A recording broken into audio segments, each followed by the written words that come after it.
Hello மக்களே, welcome back to our channel Bigg Boss season 9. இன்னைக்கான promo வந்து release ஆயிடுச்சு மக்களே.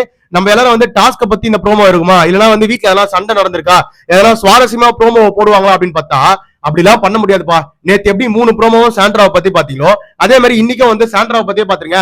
நாங்க வந்து டாஸ்க பத்தி சொல்லவே மாட்டோம் அப்படின்ற மாதிரி பிக் பாஸ் டீம் வந்து ஆணித்தனமா ஒரு முடிவு எடுத்துட்டாங்க போல. சாண்ட்ராவை எதுக்கு இவ்வளவு ப்ரோமோட் பண்றீங்கன்னு எனக்கு புரியல. அவங்க என்னதான் பண்றாங்க, உக்காஞ்சி அழுகுறாங்க, இல்லைன்னா புரளி பேசுறாங்க, மத்தவங்களை குறை சொல்றாங்க. இதுக்கு எதுக்கு அவங்களுக்கு ப்ரோமோன்னு நான் கேட்கிறேன். எனக்கு ஒண்ணுமே புரியவே இல்லை. அதாவது இந்த வாரம் ஆரம்பிச்சதுல இருந்து முதல் நாள் வந்து 2 ப்ரோமோ போட்டீங்க, அடுத்த நாள் 3 ப்ரோமோவே சாண்ட்ரா, இன்னைக்கு ஒரு ப்ரோமோ சாண்ட்ரா.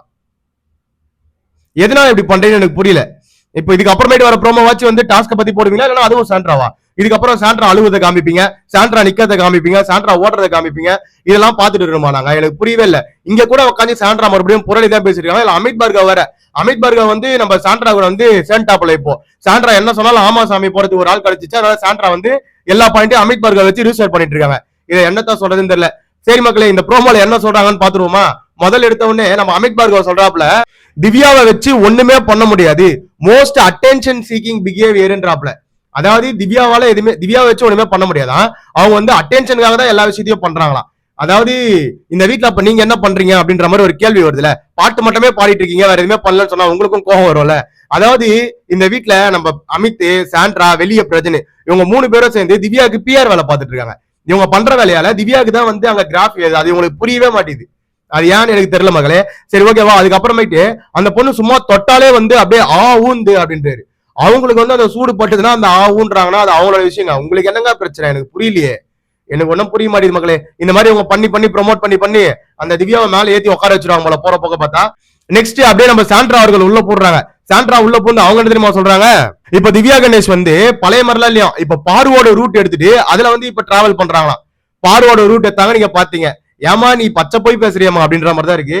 ஏன்னா சாண்ட்ராவை பொறுத்த வரைக்கும் இப்ப திவ்யா கணேஷ் அடிக்கணும், கனி அடிக்கணும். நேத்து ஃபுல்லா கனி, இன்னைக்கு வந்து திவ்யா கணேஷ், அதுக்கு முன்னாடி திவ்யா கணேஷ். இப்ப அதுக்கு அடுத்த நாள் யார் எடுப்பாங்கன்னு தெரியாது. இந்த வீட்டுல இருக்க எல்லார பத்தியும் தப்பா பேசிட்டு ஒரு மாதிரி கேம் ஆடிட்டு இருக்காங்க சாண்ட்ரா. நெக்ஸ்ட் இன்னொரு விஷயத்தை வேற பெருமையா சொல்றாங்க சாண்ட்ரா, இந்த வாரம் வந்து நான் தான் வந்து ஒஸ்ட் பர்ஃபார்மன்ஸ் வாங்குவேன், எனக்கு தான் வந்து ஒஸ்ட் பர்ஃபார்மன்ஸ் கொடுப்பாங்க அப்படின்ற மாதிரி சொல்றாங்க. இதுல என்ன பெருமை இருக்கு? நீங்க எதுவுமே பண்ணலாம், ஒஸ்ட் பர்ஃபார்மன்ஸ் தான் கொடுப்பாங்க. நீங்க வீட்டுல உட்காந்து சாப்பிடுறது கிடையாது. எப்பயுமே சாப்பிடும் போது வந்து அந்த டோர் கிட்ட வந்து உட்காந்துக்கிறீங்க. எதையோ பறி கொடுத்த மாதிரியே அந்த வீட்டுல சுத்திட்டு இருந்தா உங்களால ஒஸ்ட் பர்ஃபார்மன்ஸ் சொல்ல முடியும்? வீட்டுல எல்லாரும் ஃபன் பண்ணிட்டு ஜாலியா இருக்காங்க, அவங்களுக்கு கொடுக்க முடியும்? வீட்டுல எந்த வேலையுமே பார்க்காம நான் போயிட்டு அழுதுட்டு தான்ப்பா சிம்பத்தி தான்ப்பா கிரியேட் பண்ணுவேன்னு சொல்லிட்டு அழுதுட்டே உட்காந்தா உங்களுக்கு தான் கொடுப்பாங்க, வேற யாரும் கொடுப்பாங்க? சரி நெக்ஸ்ட் அவங்க என்ன சொல்றாங்கன்னு பாத்தலாமா? அதே மாதிரி இந்த வீட்டுல அவங்க வந்து எல்லாருமே வந்து என்கிட்ட ஏன் பேச மாட்டேறீங்க சாண்ட்ரா, என்ன ஏன் அவாய்ட் பண்றீங்க அப்படின்ற மாதிரி எல்லாரும் என்கிட்ட கேக்குறாங்களே.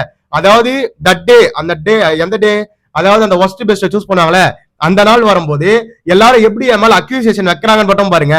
என்னெல்லாம் சொல்லி வந்து அந்த ஒஸ்ட் பர்ஃபார்மன்ஸ்ல குத்துறாங்கன்னு மட்டும் பாருங்க அப்படின்றாங்க. குத்தாதாங்க செய்வாங்க. நீங்க பண்ண வேலை இந்த வீட்டுல அப்படி. அதாவது இந்த வீட்டுல எல்லாரும் வந்து ஒரு முடிவு எடுத்தா நீங்க மட்டும் தனியா ஒரு முடிவு எடுப்பீங்கன்னு சொல்லிதான் நேத்து என்ன பண்ணானுங்க. நீங்க எப்ப பார்த்தாலும் வந்து நாங்க கத்துறோம், ஏதாவது ஒரு வார்த்தை உங்களுக்கு கேட்டுச்சுன்னு வச்சுக்கோங்களா, உடனே வெளியே போய் பத்துட்டு சிம்பத்தியை கிரியேட் பண்றீங்க. அதுக்கு நாங்க இடம் கொடுக்குற மாதிரி இல்ல, நாங்களே வந்து வெளியே பாய போட்டு பத்துறோம், நீங்க உள்ளே பத்துட்டு உருளுங்க தனியா அப்படின்ற மாதிரி மொத்த ஹவுஸ்மேட்ஸே வெளியே அமிச்சாங்க பாத்தீங்களா. சாண்ட்ரா அங்க நிக்கிறாங்க. சாண்ட்ரா ஒருத்தரால 12 பேருமே வெளியே படுகிறாங்கன்னா அந்த நிலைமையை யோசிச்சு பாருங்களேன். அதாவது நம்ம திவ்யா கணேஷ், கானா வினோத், எஃப்ஜி எல்லாம் உள்ள பார்த்தாங்க, அது ஒத்துக்கிறேன். பட் இருந்தாலும் மேக்சிமம் ஆஃப் மெம்பர் வந்து சாண்ட்ரா வந்து வெளியே அமிச்சிட்டாங்க. அது மட்டும் இல்ல, நைட்ல ஒரு டீ போனாங்க, அது கூட பயந்து அந்த கிளாஸ் வைக்கிறது இது வைக்கிறது இதெல்லாம் யாரால? சாண்ட்ராவால. சாண்ட்ரா இதெல்லாம் சவுண்ட் கிடைச்சா வெளியே போயிடுவாங்கப்பா, அவங்க ஒரு சிம்பத்தியை கிரியேட் பண்றாங்கப்பான்ட்டு அந்த சாண்ட்ராவை பார்த்து அவ்வளவு பயப்படுறாங்க வீட்டுல இருக்க எல்லாரும். அந்த லெவலுக்கு இந்த வீட்டை மாத்தி வச்சிருக்காங்க சாண்ட்ரா. இதுக்கு விஜய் வந்து முட்டு கொடுப்பாப்ல. எதுக்கு முதல் 2 நாள் அவங்க வந்து பணியில வெளியே படுக்க வச்சுங்க, எதனால அவங்க இப்படி எதனால வந்து இந்த மாதிரி அந்த பொண்ணை மட்டும் தனியா ஒதுக்கி வைக்கிறீங்க அப்படின்ற மாதிரி சாண்ட்ராக்கு வந்து முட்டு கொடுப்பாப்ல. சோ அதுதான் இந்த ப்ரோமோ எல்லாம் போட்டுட்டு இருக்காங்கன்னு நினைக்கிறேன். ஏங்க நேத்து டாஸ்க் வந்து ஒரு டாஸ்க் கேன்சல் ஆயிருக்கு, அதை பத்தி பேசல.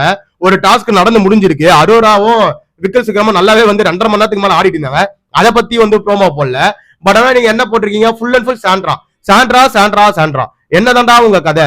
பிக் பாஸ் டீமே ஒரு சாண்ட்ரா மாயையில மாட்டிக்கிட்டீங்கன்னா என்னன்னு புரியல. அவங்க தான் அழுது சிம்பத்தியை கிரியேட் பண்றான்னு வெளியே இருக்க எல்லாருக்கும் தெரியுது. இதுல நீங்க என்ன அவங்களுக்கு ஓட்டு வாங்கி கொடுக்க ட்ரை பண்ணீங்கன்னு எனக்கு புரிய மாட்டேது.